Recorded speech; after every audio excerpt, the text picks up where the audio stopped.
Welcome back to the XTS Custom Shop here in Nashville, Tennessee. I'm here with Eric. Say hi, Eric. Hi, Eric. We're right in the middle of the initial setup. We are building a board for this UA giveaway, and we're at the process where we've got out our kind of measurement board here, which Eric made after how many years of saying we should make this board? Maybe 8 or 9. And we've had it for a couple of years now. Maybe 1 at this point. Yeah. So what we're trying to do is figure out like the best layout for this project. We know that it needs to be on a pedal train frame because we're kind of doing a Nashville-inspired thing, and a lot of our Nashville clients are using pedal train frames that we put laminate tops on. So that's going to be kind of the order for the day here. We've got some pedals here that are very Nashville-y, and we'll get more into that later. But Eric, what are you thinking as far as like layout here? Well, compressor here, and then you'd probably run through your drive pedals and stuff, and then 3 amp mods here, and then a reverb and delay to put after them. Could go before. I personally, and probably as a numbers game, we put delay reverb after amp stuff. So frequently. what would you say for somebody, when would we suggest putting it before? If you like early rock and roll, I would say, because it's gainy amps, you're getting your distortion overdrive from the amp. They didn't have effects loops in the 70s, whatever, 60s. So your delay is going to go into that. A gainy amp is a big compressor essentially, so it's going to take your small guitar inputs and your thwangs and try to even them out just as a product of it. Yeah, hard it's going to do that same with your repeats and your reverb tails. It's going to act like a big compressor. So if you want to volume down and do a really pretty clean thing, you're going to hit the front end of the amp a little bit less. It's not going to bring those little delay tinkly things up. But then when you volume all the way up and you want to do a lead, you're probably going to have too much delay, right? Because it's going to compress and it's going to pull all that stuff up. So that's the reason people invented effects loops. Usually you can put that stuff afterwards. That's great. My touchstone is usually Ain't Talking About Love. That's delay in front, and that's the vibe. It's like co-equal with the guitar. The slap there that Van Halen is getting is like a repeat of the guitar, and it crunches up like the guitar. Now the interesting thing about reverb is that would have been, well, if the output section is crunching up, then the reverb would be sort of compressed.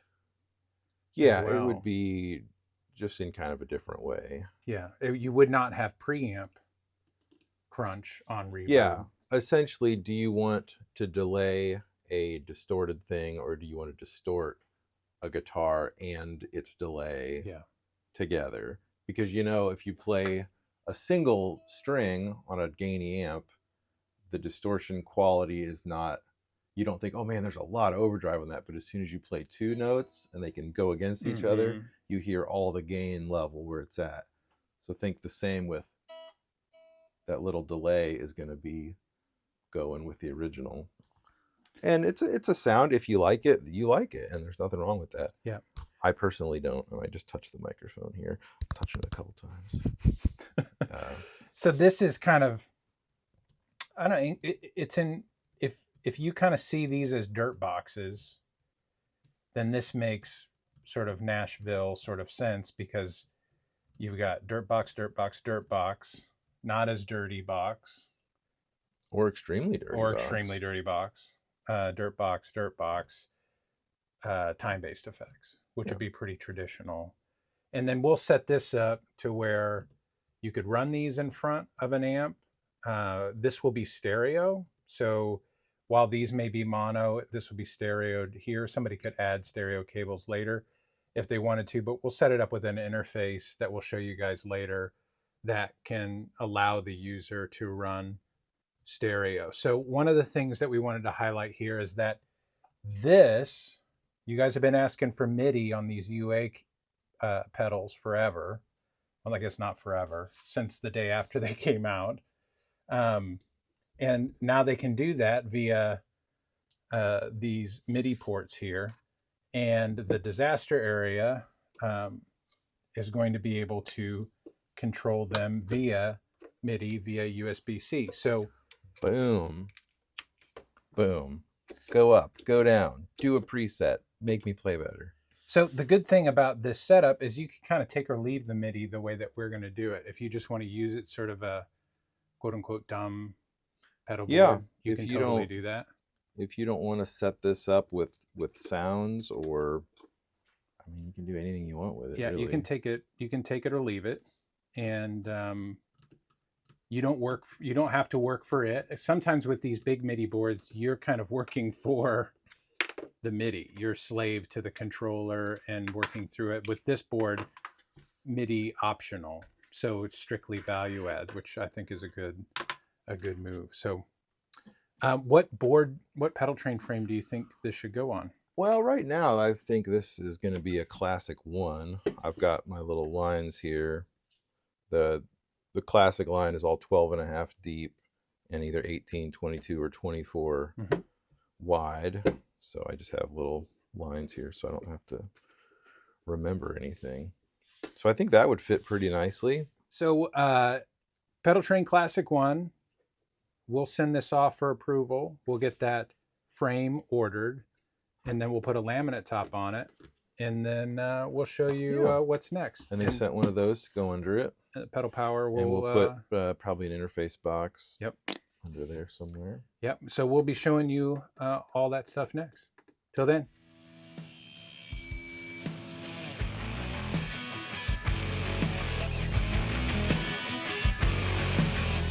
Everybody wanna change the world, but nobody ever changed this town. Tell yourself you're gonna rise above it, till the blacktop pulls you down. We got blue veins till they hit the knife, and we don't change who we are.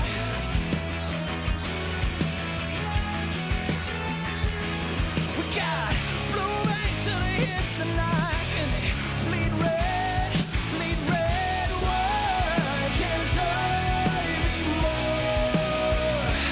I don't wanna fight my father's wars, but nothing comes easy where I come from, so we sweat it out in the concrete sun.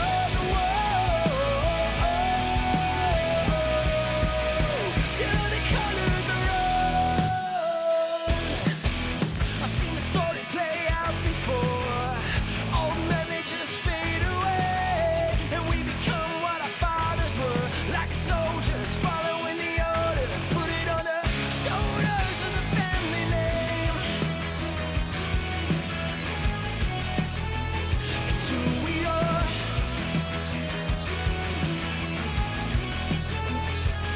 We got blue veins till they hit the knife, and they bleed red, why can't I be more? I don't wanna fight my father's wars, but nothing comes easy where I come from, so we sweat it out in the concrete sun. Till the colors are Say hi, Eric. Hi, Eric. We got a very special board here commissioned by our buddies at Universal Audio, a product of a Nashville summit that they had up here that many of you Where's our coffee have mug probably seen. Oh, we'll have to go get it. Mine's at home. Yeah. We've got one in the back that we don't drink coffee out of it, but it is suitable for holding other liquids as well. This board, the ethos is Nashville. And so you're going to kind of... What tells you that? Yeah. Mostly this region here. Exhibit A. Yeah. So these drives are, in particular, are where we've kind of converged as a community on sort of Yeah. the kind of basic, or at least some of the basic food groups that you would have to play They, professional guitar. yeah, they're very good. They have fairly distinct flavors, I would argue, these three. And I think even better, they record very well. Sure. Hence the reason I think that they're so popular. Yeah.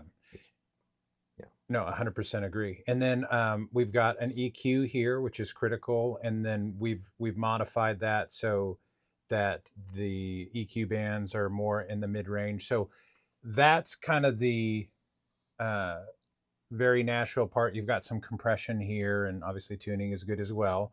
We'll go through the whole chain, but basically you have the typical pedals you have, and then a host of amps, because your favorite Nashville player, when he goes to record, is not going to bring 1 amp or maybe even 2 amps.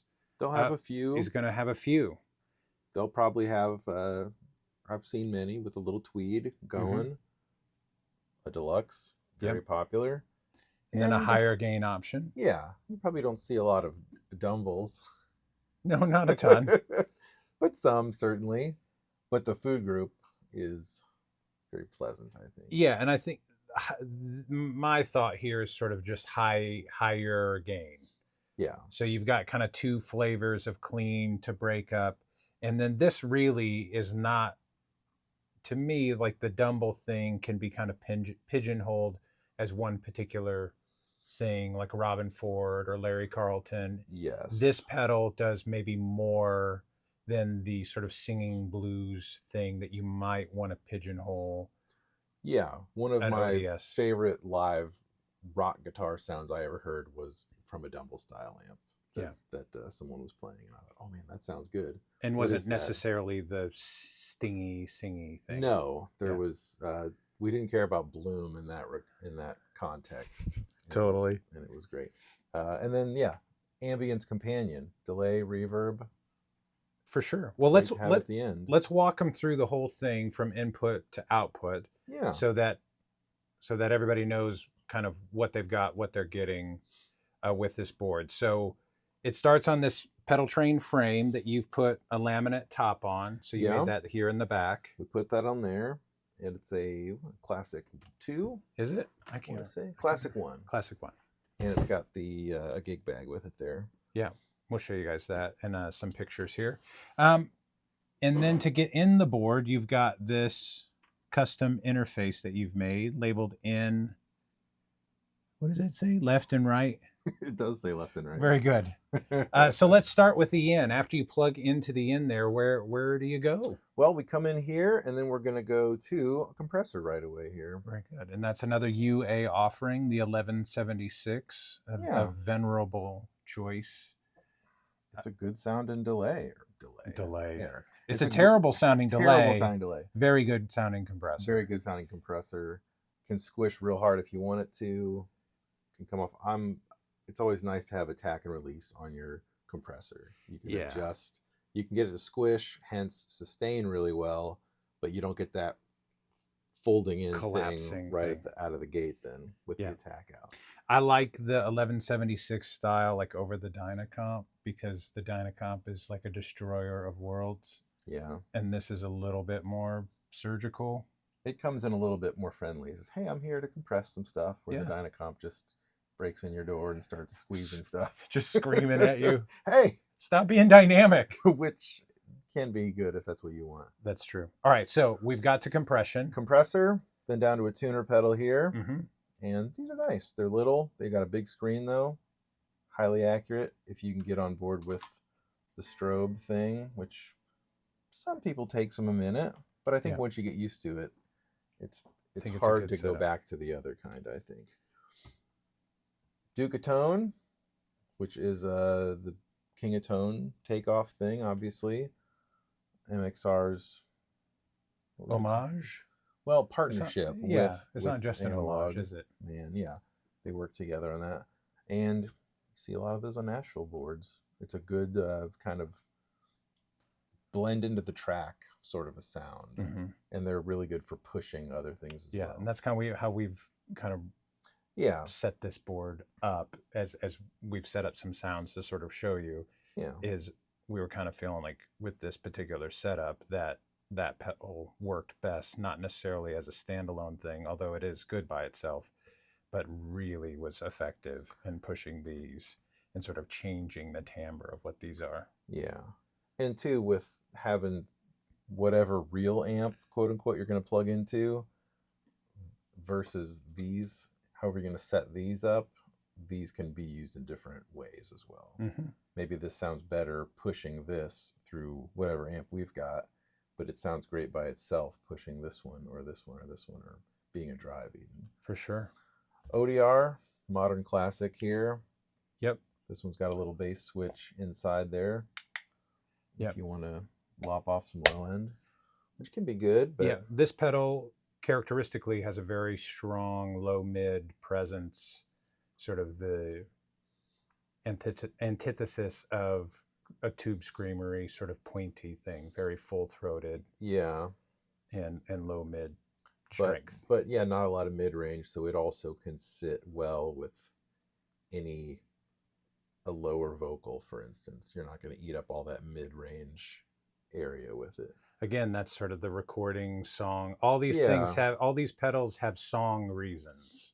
Yes. Which I think is pretty typical of the Nashville sort of ethos, is everything on here has got to serve a song. True. So that brings us up to the Karma. Karma, so it's their version of the Mostortion, the venerable discontinued Mostortion. Also, they record extremely well.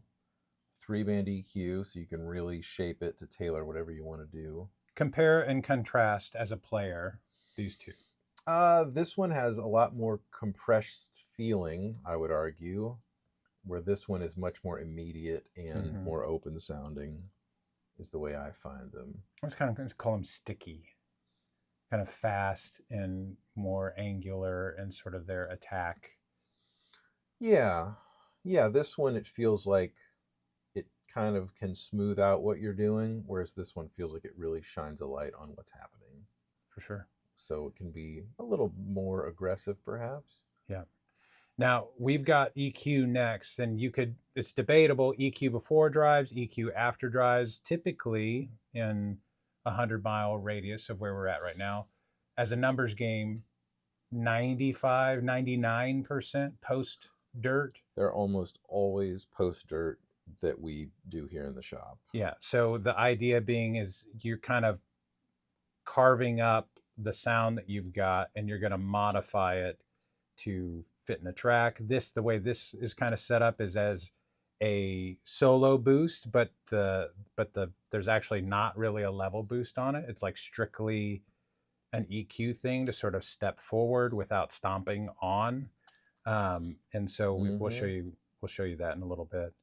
So Eric, that brings us up to this really kind of fun and mutable bit up here. We've got 3 amps here. Kind of walk us through the thought behind those and how these are kind of initially set up. Well, out of here then up into this Woodrow. So that's going to be a Tweed Deluxe, many flavors of. So that's one food group. Deluxe Reverb, another food group, and then a higher gain preamp distortion-y type of sound that you can get going. So 3 different food groups, and then your wet stuff, essentially. Yeah, ambience companion. This is a great buy for folks that are looking for delay and reverb. 2 very solid choices in a combined package, and not super deep as far as user interface, not intimidating in that way. It's like a drive pedal in this, and you'd be halfway to a rig. Yeah. If not a full rig. Yeah. I think you could probably be happy with these 2 or these 2 or those 2 even.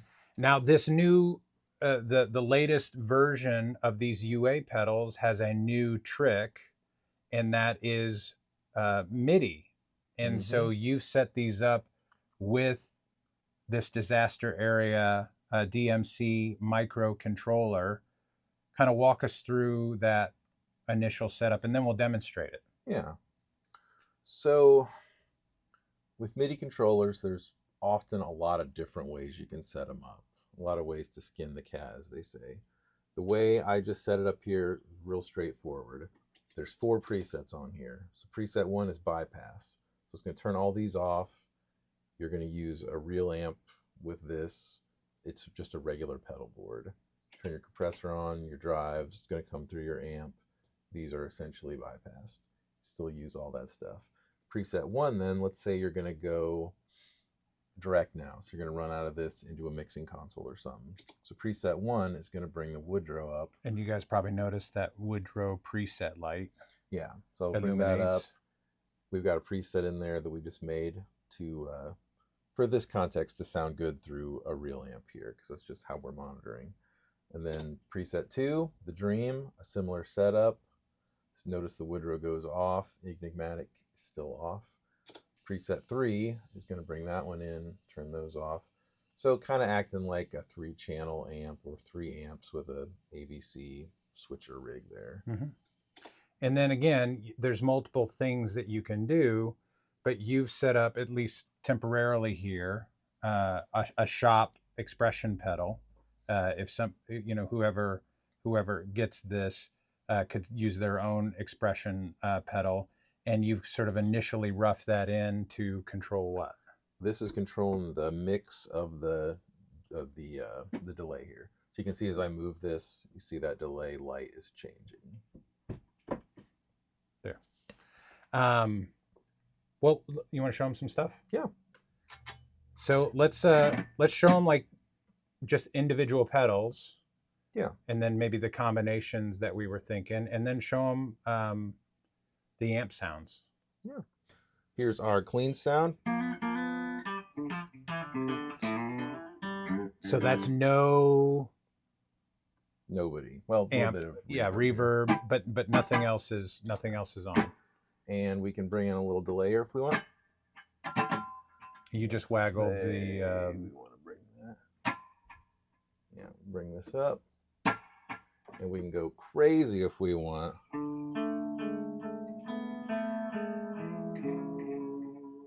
It's not really that crazy. Oh, there you go. And then you can dry it out. It's out of there. It's a Sahara. Yep. So as far as signal flow goes, let's show them the compressor. So that's set kind of subtle. A little bit.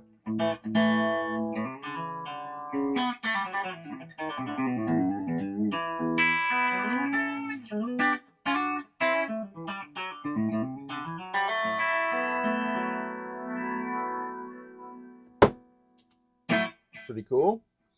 The next is, let's go to this one.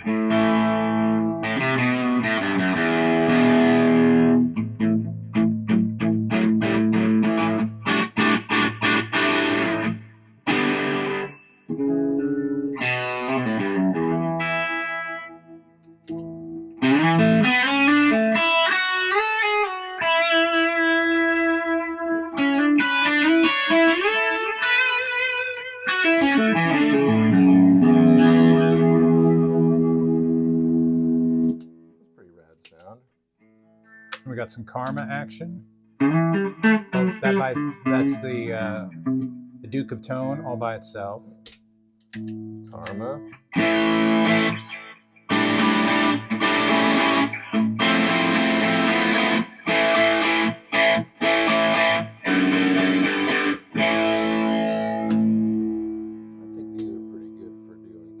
Plinky stuff.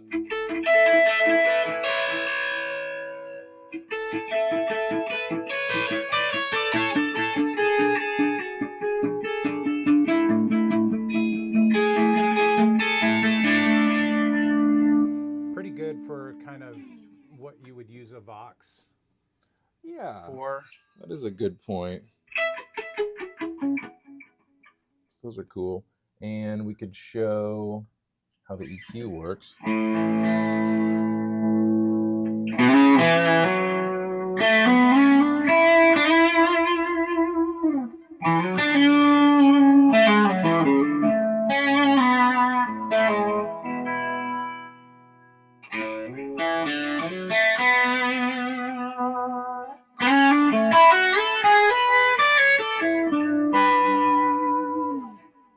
it's not really louder, but more appropriate for cutting. Yeah, just sort of standing out. All right, let's bring in these UA amp modelers and show them off because they're very powerful. So They really are. You just turned on the Woodrow via MIDI.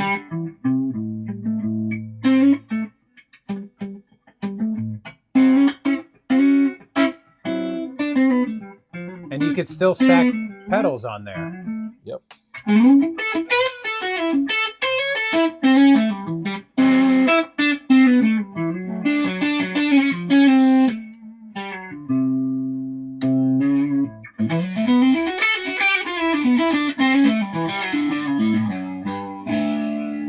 So you can really hear that tweed sort of Yeah. choking, you know, in a cool small amp kind of way that our real amp here was never going to do It can't all do by it. its lonesome. So Woodrow, the Dream, it adds that verb and the trem thing, so it's like instant vibe. Yeah.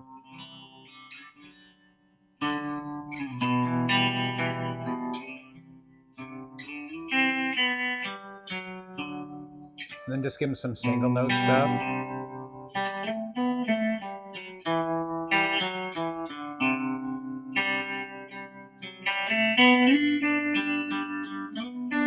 Maybe if you want to soften it just a little.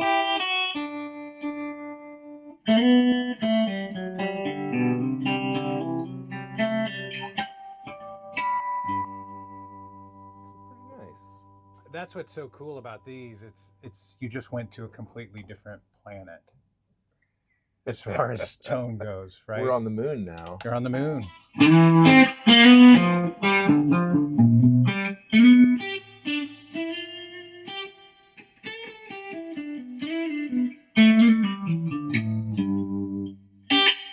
You ready to go Mad Dog on them? Let's go to more high gain thing.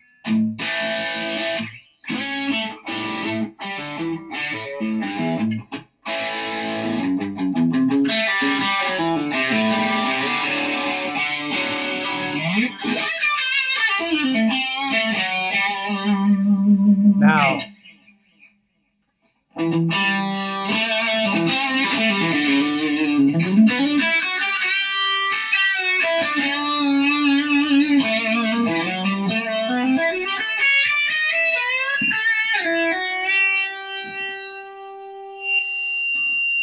that's nice. This really backfills that stingy top. It does. And makes that real nice. So, I mean, since these are modeling real amps, they really kind of behave in that manner. You don't have to use them as standalone. In fact, that's not how we use those amps anyway. So, you know, you're going to have stuff around them, especially around here. So, very, so we've got these into this, but it's not just mono out of this. It is stereo. So just stereo out of this. So we're just listening to one amp here, but if you come over here, you're going to see that aforementioned left and right out. That right channel is actually isolated so that you might plug in a second amp without ground loop issues. And Eric has also put a polarity switch back there. So if you're running two amps that are sort of natively out of phase with one another, you can swap the polarity on that right and bring them back into alignment. So a good setup there for the time-based stuff. So any parting words, Eric? Well, it's just a lot of good stuff. I mean, there's a reason that these have become staples here, and it's because very, very, very talented players have all sort of landed on, this works really well, this records extremely well. I can go to this and it's going to fit in the track nicely. It's going to make the producer and the artist happy. It's the same reason all hammers look the same for the most part. It's the same reason that we all got around a certain type of screw. They work extremely well. We all wear shoes for a good reason. Yeah, it's true. You know, yeah, it is kind of like 30 to 40 years of distillation of what works in a recording studio. Yeah. And it's very cool that we're in an era where now you could monitor this without an amp and get that full-fledged studio experience. So it's the exciting times, to be sure. Yeah, it can be, quite frankly, it can be tricky to record a real amp well. Mm-hmm. You need a decent microphone, you need some kind of mic preamp, a way to get it into your computer or whatever you're recording with. All you need here is this thing. Yeah. All that work's been done for you. Yep. I know that, at least personally, I can get a way better sound out of these at home than I can trying to do it, get a real amp, put it in a corner, mic it well. Absolutely.